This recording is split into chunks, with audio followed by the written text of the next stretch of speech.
रिजवान रजी साहब, सर आपसे मैं आगाज़ कर लेता हूँ इस टॉपिक का। तो आप क्या समझते हैं कि हुकूमत तादाद क्यों बढ़ाना चाहती है, और फिर आज आप भी होके आए हैं खैर से? हाँ, मेरा भी आज हाई कोर्ट में केस था। ठीक है, वो एफआईए का बुलावा था, वरना कल एफआईए के दफ्तर जाना पड़ना था। ठीक है। तो वो फिर जाके अदालत से ज़रा गुजारिश की तो अदालत ने उसमें रिलीफ दे दिया, उनकी बड़ी मेहरबानी। अच्छा, मैं इस तरफ जाने से पहले, आपके सवाल की तरफ जाने से पहले, मैं एक पिछले सेगमेंट की एक छोटी सी बात को यहाँ पे ऐड करना चाह रहा हूँ। जी। देखिए, इस वक्त सारे पाकिस्तान में कारोबार जो हैं वो या सस्टेन कर रहे हैं या नीचे को जा रहे हैं। एक कारोबार 90 के एंगल से ऊपर को जा रहा है, और वो है मांगने का, भीख मांगने का कारोबार। आप देखिए, इराक में बहुत सारे लोग और अफ्रीका के बहुत सारे ममालिक में हमारे लोग जो हैं भीख मांगते हुए पकड़े गए हैं। और सऊदी अरब को तो बेचारे को शिकवा ही यही है कि उनके वहां पे 80% भीख मांगने वाले हैं। आप पाकिस्तान में भीख मांगने वालों की शान और शौकत देखें, आप अंदाजा करें कि वो यूरोप के साहिलों के ऊपर जो है वो मतलब के लिबास के बगैर फिर रहे होते हैं, और उनकी वीडियोस भी आ जाती हैं सोशल मीडिया के ऊपर।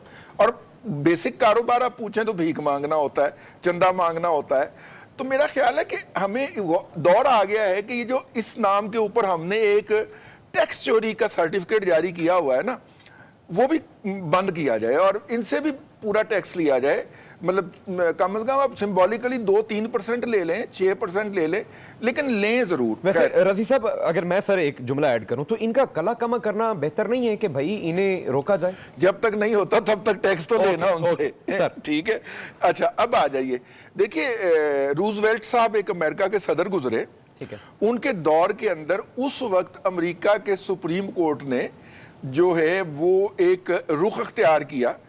उनकी सेनेट और कांग्रेस कोई भी कानून साजी करते थे तो वो उस पर स्टे जारी कर देती थी उनकी अदलिया। तो उन्होंने फिर अपने लोगों से मिलके सोचो विचार किया कि हम क्या करें।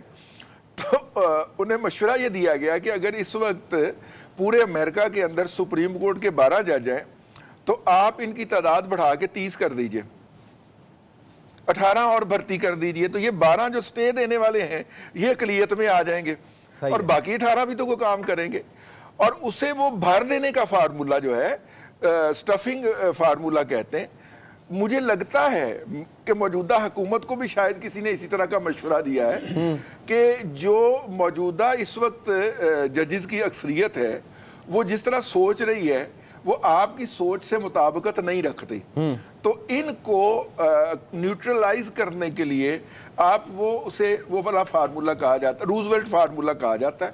रूजवेल्ट फार्मूला लगा लीजिए, बज़ाहिर ये दिखाई देता है, लेकिन मेरा नहीं ख्याल इसकी नौबत आएगी, सीधे तरीके से ही घी निकल आएगा, कोई मसला नहीं। ठीक है। इसार राना साहब, सर आप क्या समझते हैं कि ये जजेस की तादाद 23 करने का फैसला क्यों कर लिया गया है और क्या मजबूरी है?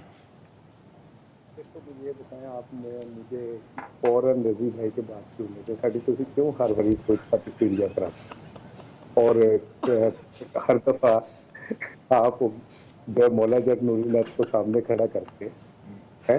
लेकिन मुझे रजी भाई से ये साहब, अगर आपको समझ आ गई है तो फिर चले हमारी ख्वाहिश पे वैसे ही सही। नहीं, मुझे रजी के किसी बात को निगेट करते हुए कोई डर नहीं लगता, क्योंकि रजी के बड़े इंसान है और ये बिलो द बेल्ट कभी नहीं जाते, बहस को बहस और नज़रियात को नज़रियात ही रखते हैं। पर्सनली होते, इसमें मुझे कोई डर नहीं लगता इनकी किसी बात को निगेट करते हुए।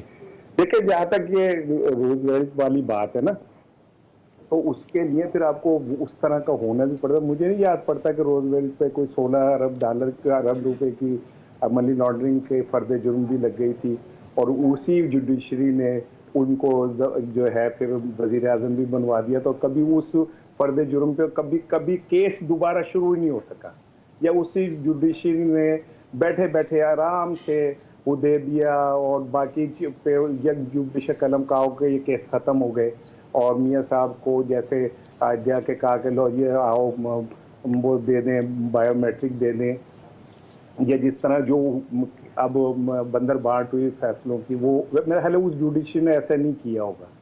तो उस वक्त के और इस वक्त के हालात में बड़ा फर्क है। ठीक है। उस वक्त रोजवेल्ट इक्तिदार के साथ चिमटा हुआ नहीं था, या उसको ला के नहीं बिठाया गया था कि जी आप बैठ जाए, हमारी मजबूरी, हमें एक फेस चाहिए, तो भावें जिहो जिहा भी होवे, चलो आप जैसे ही हो तो वो आ जाए। मैंने बीच में वो कहीं मेरा नेट ऑफ हो गया था तो मैं रजी की बात पूरी नहीं सुन सका कि भीख वहाँ कौन मांग रहे थे। लेकिन भीख मांगना तो हमारा फख्र है। हमारा वजीर आजम खुद कहता है कि हम भिखारी हैं, और वो तो बड़े खुद कहता है कि मैं कशकोल लेके जाता हूँ भीख मांगने के लिए। तो मेरा ख्याल है कि शायद भिखारियों की ही हुकूमत है पाकिस्तान पे।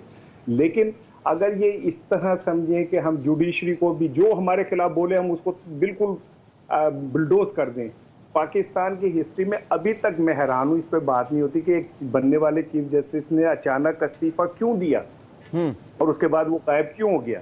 कभी इस पे बात, वो अगर उसने माजी में गलत फैसले किए तो भी बात होनी चाहिए कि इसलिए भागा। और अगर उसे ये खौफ था कि मेरे साथ बड़ी बुरी होगी, ये जो ऊपर बैठे हुए लोग हैं इन्होंने मुझे कुचल देना है, मेरी वीडियो ऑडियो निकाल देनी है, इनके लिए खिलाफरा में कोई चीज़ नहीं है, और वो इसलिए चला गया, तब भी बात होनी चाहिए।